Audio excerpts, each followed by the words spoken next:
An audience needs something stronger than a pretty little love story, so why shouldn't I write of monsters?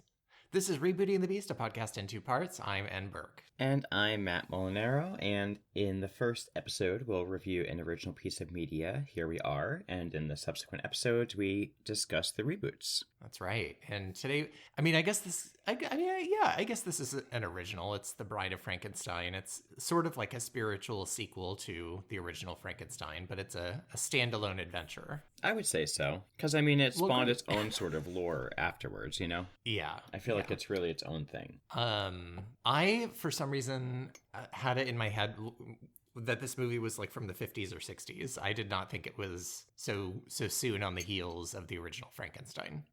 I remembered from when we did the original Frankenstein that it came out like really soon after, that they really capitalized on the success of it. Yeah, because what was the original, like 34, 33? I think 34, or it was like literally a year apart, I think. I guess I could just like look really quickly. 31, so just a few years. So 4 years. Yeah.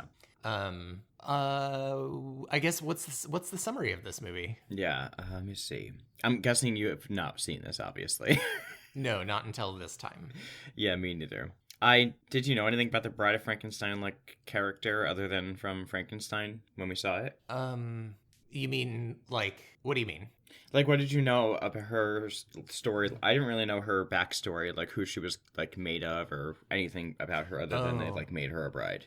Yeah, the only thing I really know is from the Frankenstein movies where he like talks about wanting a partner, and that's part of the original Frankenstein story, but that's really all I knew about it. Yeah, me neither. I didn't really know a lot about it, and I guess, do you know, maybe this is in the trivia, was Mary Shelley, did she write this part of the story too, or was this like an add-on? Remember the Jacob Elordi Frankenstein? The which one? The one with Jacob Elordi. Yes. One from this year. That is kind of as representative of the, like, quote-unquote Bride of Frankenstein. Like, everything else is sort of a Hollywood imagining, I think. Okay, got it. Well, I was excited to see what this was all about, because I think I liked the original Frankenstein, if I'm remembering correctly. Well, let me just find that out for you. We both gave it a 6.5 and called it a beauty. So, there we go. We're heading in with that kind of attitude, or at least I was. Yes. And is Boris Karloff the same guy who was in the first one? Yes, Boris Karloff was Frankenstein in both of them, and a few others. Look at that. All right, I don't know any of these other people, but blessings to them. Summary. We have Mary Shelley reveals the main characters of her novel survived. Baron Henry Frankenstein, goaded by an even madder scientist, builds his monster a mate. I would say that's pretty accurate to what we see. Yeah, I would say so. Well, so this movie opens in a way that I was not expecting, which is you get Mary Shelley and Lord Byron and Mary Shelley's husband, whose name I forget, talking to each other in like a castle on a dark and stormy night. And Lord Byron is doing the thing that I love of like speaking to the balconies, and it's just it's such a weird beginning tone to the movie. It is. I feel like they tie in Mary Shelley in the other movies sometimes in like a way more like quick or surreptitious way. Yeah. This was like, oh, I was like, who are these people at first? And then when they were like Mary or Miss Shelley, I was like, oh, okay, this is going on for a long time. Yeah, it took me a while to kind of figure out. I was like, so is one of these men Dr. Frankenstein and he's been recast, and is this his wife Elizabeth? But then no, it's Mary Shelley telling the story of the continuation of Frankenstein. Yeah, I loved the beginning, like opening and the settings of everything. It was very like grand and this type of old Hollywood movie type feel to it. I love the sets and everything like that. And I love that when you first see this house, there's like a random person walking two very large dogs through the room. Yes. She is the same woman who plays kind of the character that must have been the most disturbing to you, because she was to me, but the sort of like housemaid character. Yes, the one that's probably most directly referenced by Young Frankenstein. Yes. But yeah, I was like, wow, they're rich because they have big dogs. And yeah, this whole scene was interesting, very Downton Abbey, very But do you really want to hear the story? It was so funny. The vibe I got was very like previously on Charmed. Yes. Because they used like footage from the original movie as she sort of caught the audience up on what had happened so that then she could continue the story. But it just felt that very like previously type thing. I don't know that I would wonder how many movies are like that where it includes footage and like a retelling of the original movie before the, because that seems much more common in television than it does in movie making. They maybe didn't figure it out at first. Maybe. I mean, how many sequels were out at this point? I don't even know how many movies were out at this point. I mean, hello. So maybe they were like, well, we really have to let people know that this is related to the last one. We really have to hammer it home. Yes. So we pick up at the kind of wreckage of the mill from the original Frankenstein movie where, you know, everything's on fire and Frankenstein is, you know, maybe burned to death and all the torch-wielding villagers are cheering and screaming and hooting and hollering. Mm-hmm. And it's a lot of like the previous footage from the actual movie. They're just like playing it. Yeah. Like a TV show. There's also, so they did away, because he died, the bear, I forget his title. It might have been Baron Frankenstein, Frankenstein's father. That actor had died by the time this movie was made, so they kind of introduced the character of the burgomaster to be the sort of law and order of the town in this movie, and he's kind of trying to get everybody to move along and get away from the wreckage. Yeah, I wouldn't even have noticed. No. Okay, and here's where we're introduced to a woman who I honestly don't know if we even ever learn her name in this movie, but she's indescribable. She delivers every line as a shriek, and where everyone else is kind of like playing in reality, she literally almost goes to like farcical levels of drama and screaming and shrieking to the point that it almost feels like young Frankenstein. Oh, 100%. Her name in the movie is Minnie. Oh, Minnie. Yes. And she's played by Una O'Connor. I just looked her up. And she plays like these character actors. She's a character actress, and she plays like all these types of characters. It feels like in old like theater productions that were made. There was that character like the nanny or the maid, or you know what I mean, that played like the over the top comedic role. Yeah. She feels like that, but like in a movie. Like I think they hadn't figured out how to like interpret certain things from stage to film yet. And I would agree with that. I think probably we saw that in the original movie, but I'm really bad at remembering like what happens when in history as far as like the first movie and all of the things like that. But there's definitely a lot of things in this movie that feel like they are artifacts of the transition from theater to film. Yes, I feel like she is like the first draft of what would become like the, you know, best friend, or, you know, Kathy Najimy plays this kind of character a lot. Do you know what I mean? Or Cloris Leachman. She plays like the, you know, that kind of before to that character and like post crazy over the top nanny in a old show. And I also felt like, honestly, even though she was out of place and all over the top, like my first note about her is there's this crazy lady laughing about the fire. And that she's whooping and hollering that he's not gone, and no one's listening to her because she's screaming like the way she's screaming. But I really enjoyed her. She really got the tension a lot of times. She did. She really did. I mean, not a lot of the other characters have a lot of emotional range to them, and she does all of the emotions all at once. Yes. Okay, I had forgotten at this point whether Henry, because they renamed him Henry Frankenstein because they thought Victor was too not American sounding or something. I don't remember the reasoning. But... Oh, I remember, because they thought Victor sounded like a villain. Oh, that's right. Okay. So I had forgotten at this point if Henry was dead or not. And his body is kind of laying there and they're like taking him back to the castle or whatever. And eventually we find out he's like near death, but not dead. But it was very unclear to me for a while whether he was dead or not. Yeah, I think they were burying the lead because we see like before this, we see that what's his name, Frankenstein survived. They don't really explain how, but in this movie, the explanation is that there's this watery basement that you don't see in the first film. Yes. And Frankenstein has like hidden this watery basement to survive. So he's still alive in there. And they make it seem like you're not sure if this guy's alive. And they don't ever really explain what happened to him, what his injury actually is, why he's like, what exactly is he near death for? And they make it seem like he's dead. And then suddenly he's just like awake. And well, like, it's funny. I mean, I feel like this era of movies and, literature or whatever, it's like you don't need to have like, hit your head and split your head open. You can just like be of ill spirits or whatever. And like, that's enough explanation for like being unwell, you know? You could literally pass out and wake up a week later. 100%. And he does in this movie. Yes. Oh my gosh. Meanwhile, while they're taking his body back to the castle, the girl who died in the original movie, the one who Frankenstein's monster throws into the lake, father, who for whatever reason they chose to rename him. By the way, his name was something else in this one, but in the original, but this time his name is Hans. Mm-hmm. He wants to like see the monster's bones and know that he's dead and whatever.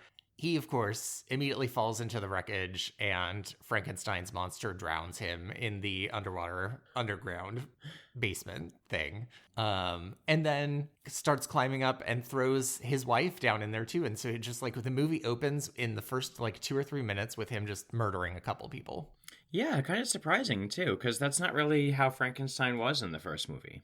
Agreed. Or Frankenstein's monster, or now Frankenstein or whatever. But yeah, he didn't just kill people just because. No, I feel like he made the mistake with the little girl. Mm-hmm. And then I think people attacked him and he beat them up. But this one, he like opens up a can of whoop-ass pretty much immediately and starts killing a bunch of people. Yeah, I mean, he kills them and then for no real reason. And I mean, the wife could have gotten away. But yeah, he kills them. And does anyone see him kill them? No, right?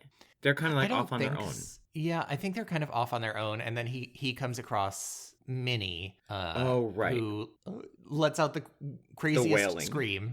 Yes, the wailing. And she's like, and her eyes pop out of her head. Yes. She runs away like a Wile E. Coyote character about to run through the side of a mountain. And follows everybody up to Frankenstein Castle, where she's like, he's alive, he's alive. Oh, yes, the he's alive thing. Yes. And immediately, I think the burgomaster tells her, shut up, you old fool. Yes! I was like, damn. I mean, that's kind of how I feel looking at this character, so. She's constantly being told to shut up. Yes. Very rude. They love to make a joke out of screaming at women, but to be fair, this woman is out of her mind. And then we get some sort of like when we see Dr. Frankenstein wake up and give some sort of like speech. Oh, this is a weird thing too. His girlfriend, his wife, Elizabeth or whatever. Elizabeth's still in this one, right? Yes, and I think they're married at this point, I think. Okay, yeah, that makes sense. She, when they find her, is like surrounded by this strange cult of blonde women in white dresses. They're her ladies in waiting. Oh, is that what that is? Sure. That's my explanation anyway. I was like, was she so distraught by the possible death of Henry that she joined a cult? I mean, but yeah, she emerges from a crowd of blonde women in white dresses to find him and get some sort of speech about how, he was trying to be blasphemous and how he regrets what he did, trying to create living men from the dust of dead, blah, blah, blah. He's a changed man in this one. He's never doing this stuff again. Yeah, he says something about he realizes death is sacred and he's profaned it. And he says, I could have bred a race. I could have discovered the secret to eternal life. And Elizabeth literally says, like, that's the devil. Like, the devil is inside of you. Don't listen to him. Yes. And then she kind of has a weird, unexplained episode where she says she sees an apparition of death coming for Henry, and she like sees him in the corner and like screams and points at the corner. Yeah. But there's nothing there. There's no explanation for it throughout the entire movie either. No. It was like, are you borrowing this from like Nosferatu? What is this? Yeah, that honestly, it kind of gave that vibe of like, tormented by a spirit sort of thing. Yeah, I was like, where are they going with this? Spoiler alert, nowhere. Nowhere fast. Yeah. But we do get a fun new character who comes in. His name is Dr. Pretorius, and they only named him this and created this character because they liked saying that name. Dr. Pretorius? Yes, because they say it about 100 times for those that Yes. Also, it reminded me of I think a character from Planet of the Apes, Dr. Zaius. And I honestly have never seen Planet of the Apes, which actually that we should add to our list. I was just thinking the same thing. But for some reason, the thing I do know about Planet of the Apes is in an episode of The Simpsons, they turned it into a musical, and there was a song called Dr. Zaius, where they went, Dr. Zaius, Dr. Zaius. I was going to say, it sounds like it would be to Amadeus. Yes, to the Amadeus song. Anyway, so long story short, whenever I heard Pretorius, that song from The Simpsons would go through my head. I mean, it's very euphonic. If you had a Yes. drinking game of drinking every time someone said Pretorius, you'd be done. And this is a short movie. By the way, this is a short movie, which we were both very delighted by. It was like an hour 15. It was an hour and 15. I'm gonna say, Matt, it felt longer. Ooh, interesting. Interessante. Okay, so Dr. Pretorius is somebody who was booted out of the university for quote unquote knowing too much, and he wants to talk to Henry alone and asks Elizabeth to leave. And basically he wants to like work together with Henry Frankenstein, and he's like, well, your creature is still wandering the countryside and murdering people, and you're responsible for that, and so shouldn't you do something to like set it right? And he wants to like show Henry his own work, but it doesn't make it clear like what it is. Just to like, he wants you to see my creation, so like, blah blah blah. About this part. You forgot this part? Yes. I had totally forgotten about this whole part of the movie because this is the strangest, most preposterous thing I've ever seen. Well, he says, let's go tonight. And so he takes him to his, I don't know, house, laboratory. It's unclear. By the way, I understand what they're trying to do here. Like, his motivation is, like, I feel bad for what I did, so he's convinced me. He's appealed to my moral compass, and now I'm going to help this guy. Mm-hmm. When, at first, when he comes in and says, like, let's work together, he's like, absolutely not. Right. But it seems like a very pithy, weak motivation to me. Completely. Because in the original Frankenstein, he was like really driven by this mission and all this stuff, and I feel like appealing to that would have made more sense. But in this one, I guess they're trying to make him a more good guy, I guess. But yeah, I thought this was very strange. And then, speaking of strange, we get to the laboratory to see Dr. Pretorius's work. Number one, it's Pretorius. How dare you? Pretorius, I apologize. Number two, precocious, maybe. Yes. Number two, okay, speaking of precocious, I think we just have to spend a moment talking about Dr. Pretorius's vibe. Oh, yes, sure. He's creeping in the shadows. Yes. Long-fingered. Yes. Big bug eyes. Very, very gay. Very gay. Oh, very gay in the way they made like villains of this era. Completely. Very queer coded, like that very like long drawn out like vowels and lots of sassy looks and eyebrows. Mm-hmm. Yes. Mm-hmm. Yeah. Yes. Very, very that. But I also feel like that was the vibe at the very beginning of the movie too, with both of the men at Mary Shelley's side. Oh, it's funny you say that. I agree, and I kind of did a little digging, and I think that there's like a little bit of a belief that Mary Shelley and her husband and Lord Byron were kind of a little bit of like a threesome throuple. Oh, well, that would make a lot of sense. And I think that's maybe what they were doing in that scene. But yeah, those two men had for sure explored each other's bodies. Oh yeah, she felt like she was really interrupting. Yes. they were like, we want to bang. And she was like, let me tell you about monsters instead. Yes. Oh my god. Anyway. Okay, so this scene that happens next with Dr. Pretorius is the weirdest thing I could explain. He starts pulling out these little jars, and inside the jars They're are bell miniature... jars, by the way. They're like, aren't they? Aren't they? Because he can uncover them. Yeah. Or no, wait, did he oh, no. They were like mason jar type things with like lids that came off, right? Correct, okay, yeah. Yeah, okay, I'm with you again. And inside of them are miniature people, and he's explaining how he's like managed to create life from seed, but has only managed to make really tiny people. And he's like, here's a queen, here's a king, here's an archbishop, here's the devil, here's, whatever. And there's this weird moment where like the king climbs out of his bottle to chase after the queen because he's so enamored with her, and he has to constantly like watch the king because he can't trust him or whatever. Oh, one's a mermaid. There's also a mermaid. The mermaid one is maybe my favorite one because that tail on that mermaid. Mm-hmm. They literally, I understand it's 35? Yes. They literally have this woman who is a mermaid she could just have a sheet wrapped around her waist, like a blue sheet wrapped around her waist, and where her feet go, they just kind of like made a tiny little split, like they would, like a tiny little split where her feet go. You still see like her feet sticking out and like wiggling this little part. They don't even attempt to make it look like a fin. No.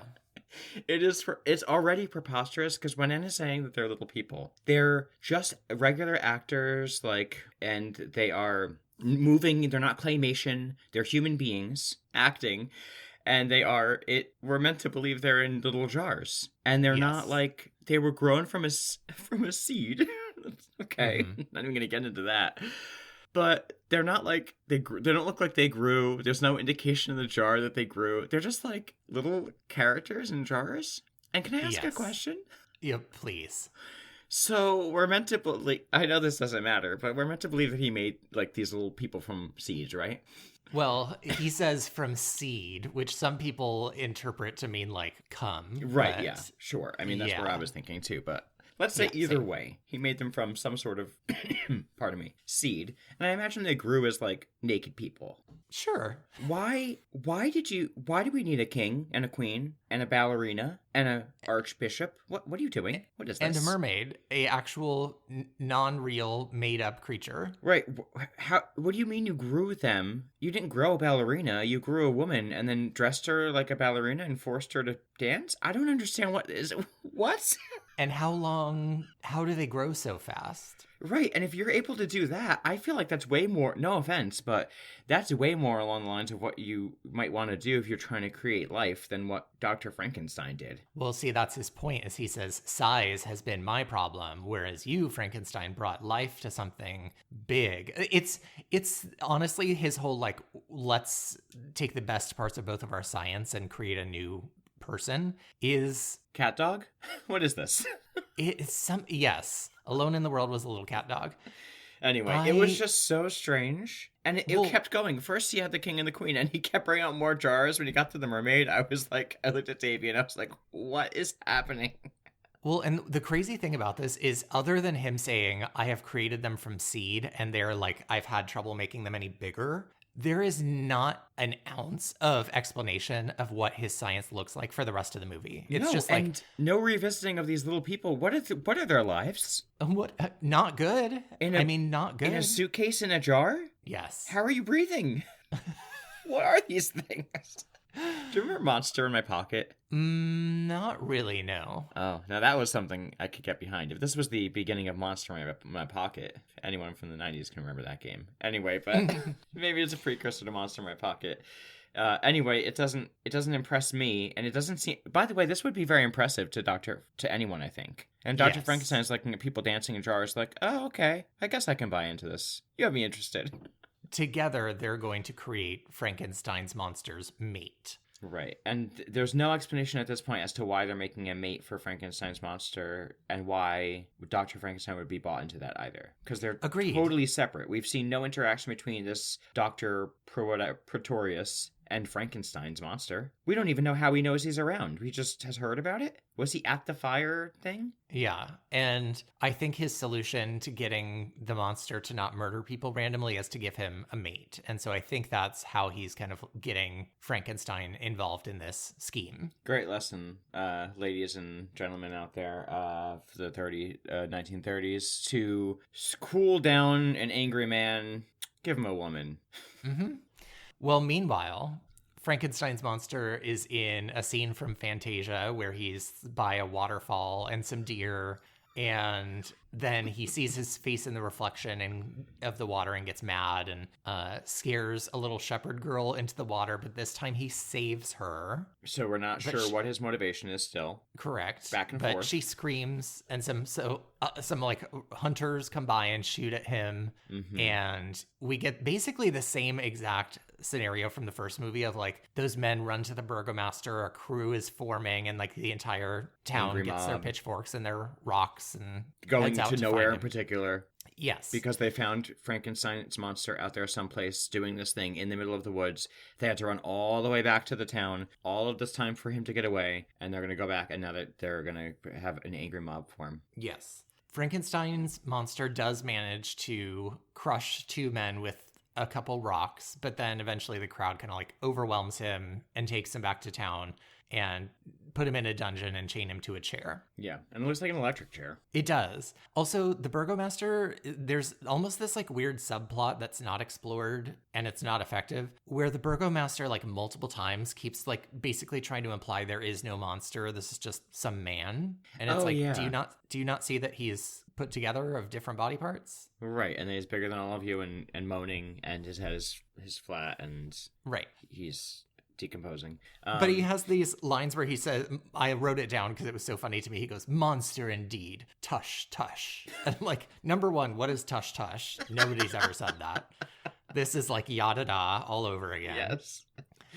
But Oh my like, God. why is he trying to deny the existence of this monster that people can see with their eyeballs? I don't know. Maybe is this the predecessor foolishness. to our existing president of the United States who likes to just pretend things aren't true and says they're not, and so therefore we should believe him? Oh my God, or so many systems out there that are like, no, everything's fine, everything's fine. Yeah. What do you this isn't bad, this is fine. Yes, exactly. Well, And he of is the course- burgomaster, whatever that means. So, Of this was course- strange too, because they get him in the dungeon, and it's like, I don't know if there was any plot line that happened, but he basically just frees himself immediately. Immediately, literally, like the burgomaster walks away and starts telling people that the man is quite harmless, literally as we see Frankenstein throwing men through the window of the jail and starts killing random people. And it's like, I was like, well, how I did just he even get loved- him down there if he's this strong? And also, like, this was pointless. completely pointless, but I just loved the like press conference of he's quite harmless, as you can see in the background, him busting out of the jail. Mm-hmm. Mm-hmm. Oh God. Okay. Then also, we get him coming. I wrote that he comes across a group camping. yes. And Oh, right, with the mom and the grandma and stuff. yes, and he kills some of them. There's like He wanted their food, though. Basically, it seemed like. yes, and of course he burns himself on the fire and gets traumatized by fire again. Mm-hmm. Now, here's the thing that happens next, which is he hears a violin playing in a house, and he goes into this house where this blind man is playing the violin. And Matt, I started to feel very confused at this moment, because is this not exactly what happens in the first movie, or is this just not exactly what happens in Young Frankenstein? No, this is exactly what happens in the original Frankenstein movie. And in the remake, he comes across. He's the savior of the woods. Yeah, he like comes across the blind man's house and he Mhm. teaches him the violin and They stuff become and feeds friends, him. and Yeah. then he is unceremoniously ousted because people don't understand. So I was just like, we're just doing the first movie again? Yeah, when he first came across the man, I was like, "Oh, are they doing the same guy? Is this going to be this? He just came across the same blind man. I mean, he can't live that far. Maybe he's lives alone now, and the family left him behind or something." Nope. But then when Apparently it there's turned out to be second... a totally different man who Yeah. just happens to be blind, also plays music in the woods, also lives alone, also just wants to be around any human being that will talk to him. I don't understand. Very strange way they characterize this type of character. Yeah. And it exactly acts in the same way. And then Frankenstein, who has done this bit before... is equally as perplexed and confused and learning all of this again for the first time again. Yeah. It's very strange. Maybe, did this not happen in the original Frankenstein? I thought it did. I mean, I thought it did too. I mean, it certainly happened in the reboot that we saw with Jacob Elordi. There was the family, and he was the protector of the forest and all of that. We saw it in more than one, for sure. Yes, for sure. So I don't know if it was in the original one. I'll have to look back later. But yeah, it was very strange that it was the exact same thing. I thought the exact same thing. Yeah. I will say, so Frankenstein's monster speaks in this movie, which he didn't in the first one. And apparently Boris Karloff was very against that, but they decided he had to talk in this movie. Mm-hmm. And but when he's not talking, he makes a lot of the Frankenstein monster sounds, but sometimes they're very non-threatening and they sound like the starting of a leaf blower or something. It goes like, Rawr. Yeah, they were a little strange. He sounded a little bit like a Pokemon every once in a while. They're like a Nintendo character. Yes. Oh, but he, learned some words like alone, bad, friend, good, fire, good, bad. Very bad job at showing how people would learn language, by the way.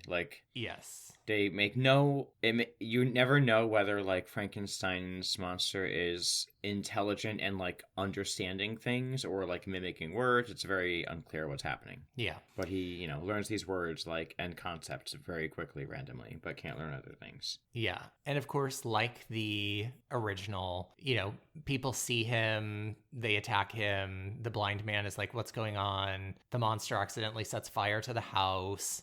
And then he runs to a cemetery where first he knocks over some statues and things and then climbs inside of a crypt to hide from a mob and sees a dead woman's body and calls her friend. And then Dr. Pretorius and two men sneak in unbeknownst. They don't realize Frankenstein is also in the crypt and they're looking at bodies and they find the coffin of a girl who died at 19. And Dr. Pretorius says, I hope her bones are firm.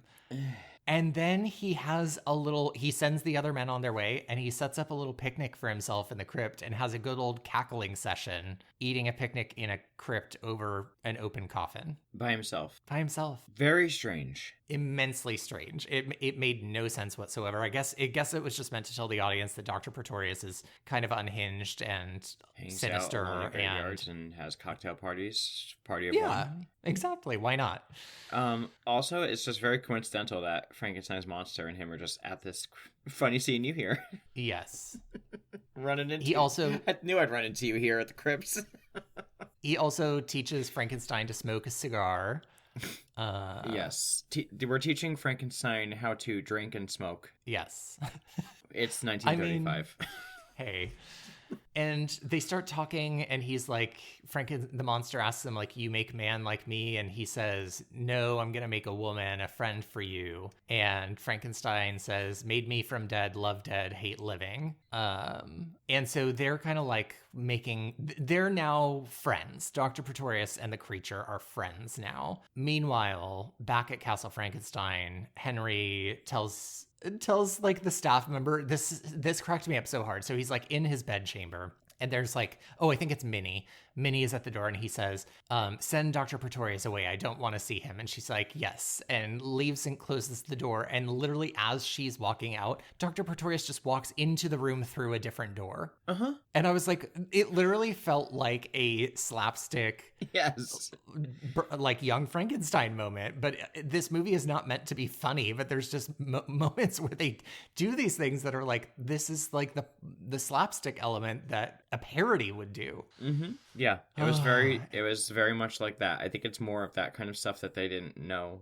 It didn't fit with the rest of the movie at all. At all. No.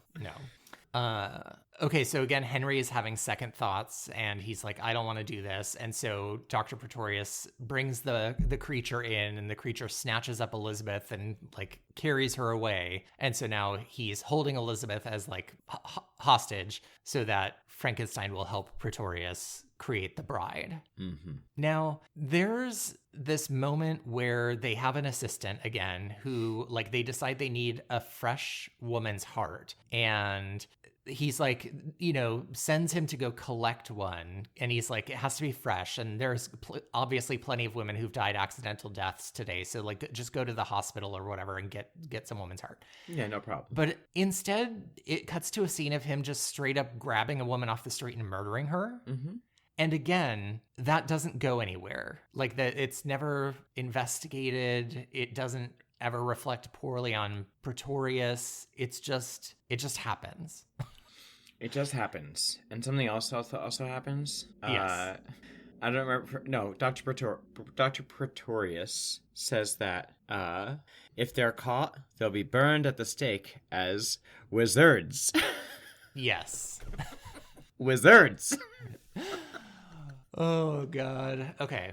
So they put Frankenstein to work assembling a new body. The monster gets like agitated that he's not working fast enough. So Pretorius drugs the monster, which I thought they tried that in the first movie and it didn't work. No, it didn't. And also, like, make up your mind. Are you growing one? What are you doing? I know. And then he demands to know that Elizabeth is okay. So he says, speak to her through this electrical device, and hands him a telephone. And I was like, what is happening here? Mm-hmm. Like, telephones existed by this point in history. And so what's going on? Talk to this electric machine. Okay, they stick the heart in this like device that shows the like regularity of the heartbeat. And I will say I liked the look of that device. I thought it was pretty cool looking, the kind of like way it almost like a rotary phone, kind of like metronome type element to show the regularity of the heartbeat. I thought that was fun. Yeah, I like this scene. I like that they don't try to explain away to the technology too much, because they would not. No, it wouldn't work. Yeah. No.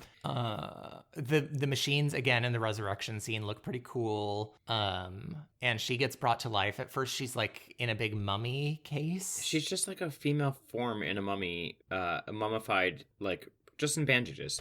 And yeah, you got no indication of how she's constructed in this one at all. Like, no. You see like millions of scenes in the other ones. In this one, she's just, you see no form at all. And then you see a mummified, sort of bandaged up female form. Yeah. However, she comes to life, and I will say I really liked the choices this actress made as far as like mannerisms and noises and movement. Oh, me too. I thought she was pretty cool. And of course, we get the amazing hair. Yeah, I was wondering if we'd get it right away, or if there was the explanation or more was going to happen or whatever. But yeah, as soon as she's like unfurled, she's in her robes and she's got the makeup and hair. And I loved the hair. Yeah, it's great. And I liked her whole like vibe too. She was almost like a newborn animal, but kind of I don't know, like unhuman. I liked it. It was really cool. Yeah, it's interesting to also I'd have to go back and look at photos, but now that I'm thinking of it, she didn't look composed of different body parts the way that the monster did. And I know that part of that is because they just picked up a woman off the street and killed her. But I almost like, other than the Frankenstein with Helena Bonham Carter, I don't feel like they often do like that kind of grotesque makeup stuff to women in horror movies the way that they do men. I think so too. And plus this one, she's supposed to be grown. The person that died was just the heart. Oh, right. That's right. Okay. So I guess that could explain it. All right. And, we know that this person who grew, Dr. Pretorius, is ready to costume the people he grows. So I'm not surprised that he had a whole look for her ready. Right. He styled that wig. Because she's got lashes on and everything. Yes. And then the creature wakes up and he sees her and she screams in horror at the monster. And so he realizes that she hates him just like everyone else does. Mm-hmm. And so he decides to go nuclear and attacks everyone and grabs a lever that inexplicably seems to be a like big self-destruct lever that Pretorius has built into his lab, because he says, "Get away from that lever, you'll blow us all to atoms." And Frankenstein says to, or the creature says to Dr. Frankenstein and Elizabeth, "Go, you live." And then to Pretorius, "Not you, you stay, we belong dead." And then he pulls the lever and there's a huge explosion. Yes. And presumably the creature, his bride, and Pretorius are all killed, but Frankenstein and Elizabeth are safe. And then the movie just kind of ends. Yeah, they just have Frankenstein and Elizabeth looking at the tower, or is it just Frankenstein at this point? I don't remember. And it blows up and they're done. And we have just a little bit of the Bride of Frankenstein in the movie, hissing and, doing her bird-like movements, and that's it. Okay. Well, it's funny you say bird-like movements because I have some pieces of trivia. But the first thing I will say is I forgot to mention it, but I would say probably like 45 minutes or so into this movie, of this hour and 15-minute movie, I was like, where is the bride? Like, yeah. It's in a lot of ways, this movie felt like just a redo of the first movie with an addition of the bride for the last, literally, I mean, I think she's in the movie for like less than 10 minutes. Yeah, she is. And I did look it up, though, by the way, and the forest blind man is not in the original Frankenstein movie. Oh, okay. He's so that in must the have 1994 one we saw, and then again in the Jacob Elordi one. So okay. That makes more sense to me now. Got it. Okay, here's some trivia. Are you ready? Yes. All right. First, they did slightly, even though I didn't notice the difference, apparently they did alter the monster's makeup from the first movie to the second one to show that he had survived the fire at the end of the first movie, with some like flesh burns, and more of his hair was missing, indicating it had been like singed off. I mean, do it or don't. Yeah. Go all in or don't. Colin Clive, the actor who plays Henry Frankenstein, broke his leg in a horse riding accident shortly before filming, so that's why in most of his scenes he's sitting down. Oh, interesting. Although I will say also there's... I question how true that is. Maybe it is true, and this is not meant to disparage him, but there's also trivia that, like, as I mentioned in the original one, Colin Clive died of like really severe alcoholism. And these were some of the last films he did. And there's trivia about how like in some scenes, like the actors had to literally like hold him up in order for him to like be upright during the filming because he was so drunk a lot of the time. That doesn't totally surprise me. And so I'm kind of like, did he really break his leg, or is that sort of the story that went around so that it explained why he was sitting most of the time? Yeah, or did he break his leg as a result of that? Yeah, who knows? Either way. Speaking of injuries, while they were filming the waterlogged burnt windmill scene, Boris Karloff slipped and fell and dislocated his hip. Oh. And he was like in severe pain shooting for the rest of the film because of this dislocated hip. Wow.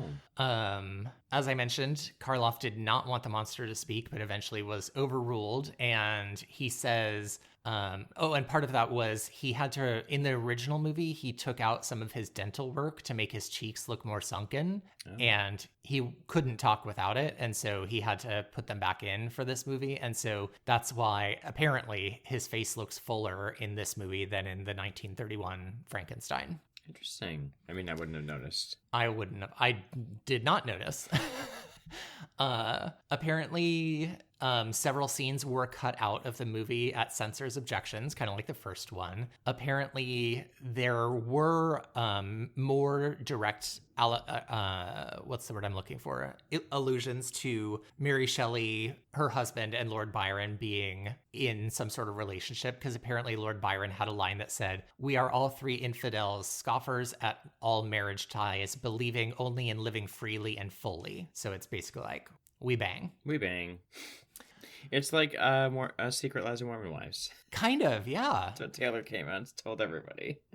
Elsa Lanchester, who played the Bride of Frankenstein, said that her spitting, hissing performance was inspired by the swans in Regent's Park, London, quoting, "They're really very nasty creatures." And so when you were saying she kind of like was animalistic and hissing and spitting like a bird, I was like, well, that's exactly what inspired her characterization. I mean, she did great. I know. I loved it.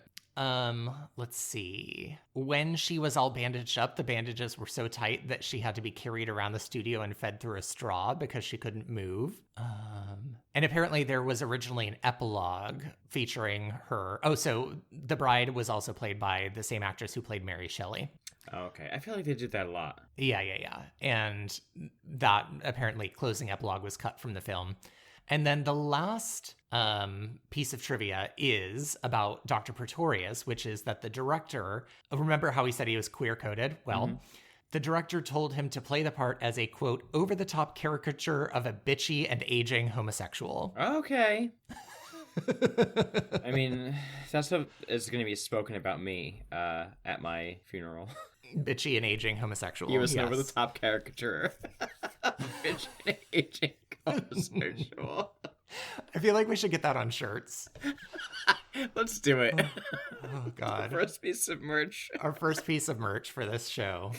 Over-the-top caricature of a bitchy and aging homosexual. That's hilarious. What are the ratings for this movie? All right. I'm curious what yours is going to be. I think you're going to be surprised by mine. I have IMDb at 7.8. Okay. Rotten Tomatoes, the tomato meter is 98%. Okay. The audience popcorn meter is 88%. Okay. I gave the original a 6.5, and I'll say that I think that this one is better than the original, so I'm going to give this one a 6.75 and also call it a beaut. Even though I didn't really love it, and it's not like I would say like, oh, you have to watch it. I do think it improved on the first movie and also was just a little more, like, I think for fans of horror or like people who want to study the like history of horror, I do think it's kind of one of those movies that people should see. So I'm going to say 6.75 and call it a beauty. Okay. And what did I give the original Frankenstein? We both gave it a 6.5. Okay, yeah. I know this isn't technically the reboot of that, but I wanted to kind of see what I thought. Because I'm in similar boat. I think I'm going to give it a 7. Okay. Because I really actually, even though I found myself being way critical of it in my notes. Same. I actually really liked watching it. And I did not feel like it was very long. I felt like it was a good amount of time, thankfully. So, yeah, even though I have a lot of notes that were like, you know, from a bitching and aging homosexual, I actually enjoyed it along the way watching it, and I really liked when we finally got to Bride of Frankenstein. It kind of reminds me of Beetlejuice, where like the main character's not in the movie that much. Yeah. Or the name title character, rather. And I do feel like one thing about this for sure is if you never saw Frankenstein, 1931, you could totally watch this and not need to. Oh, completely. You know, 100%. You get like the recap at the beginning. You get the recap at the beginning. Yeah. Last time on Charmed. But you also, you know, this has its own standalone thing. So I could totally see how it became its own sort of piece of lore, you know? Definitely. Yeah, well, so a beauty for me too. The unofficial, what we're considering reboot of this is the 2026 Maggie Gyllenhaal directed The Bride, ! So that's our next endeavor for next week's episode. Yes. And in the meantime... In theaters now, by the way. Yeah. If you're listening to this now. In the meantime, if you enjoyed listening to this and would like to show your gratitude, we would love it if you would write us a review and subscribe to our podcast. Yes, and another thing we'd love is if you told a friend about our show who you might think be interested in this, because word of mouth is the biggest way we get around. Our social media is RebootyPod on Instagram, and you can email us at rebootypod@gmail.com. We love getting emails, so send us a note and say hi. We also have a Patreon. It's called Our Patreon. You can find it at patreon.com/n&matt. There's lots of bonus episodes, lots of non-reboot movie reviews and games and stuff. So check it out. Yeah. And thanks for listening to Rebooty and the Beast. And we'll see you next week. Goodbye. Bye.